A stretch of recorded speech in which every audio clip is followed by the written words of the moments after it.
Voici l'histoire du briseur de couple. C'était l'histoire d'un petit garçon innocent qui voulait avoir des amis. Après avoir parlé avec quelques personnes, ils le sont devenus amis et ils se demandaient pourquoi je stressais autant pour devenir ami avec eux. À cause de ma timidité, il m'a fallu un mois pour avoir des amis.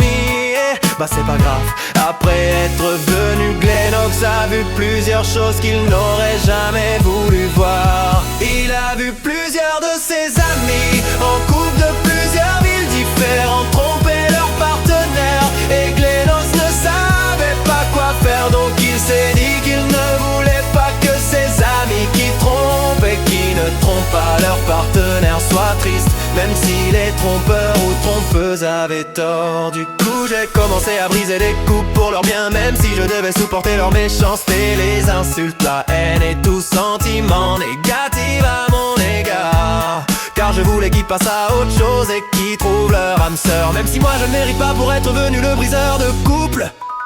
Ainsi j'ai appris une chose de la part de Glenox le philosophe: l'amour est chose complexe que la plupart des gens ne comprendraient pas. Ceux qui ont choisi l'autre option, vivre avec leur vieille campagne, la solitude, vivront dans une solitude éternelle. Sans pitié, sans regret, on est les seuls et on mourra seul. Ce n'est pas l'amour qui changera ça, mais plutôt les choix que nous ferons qui décideront de notre avenir.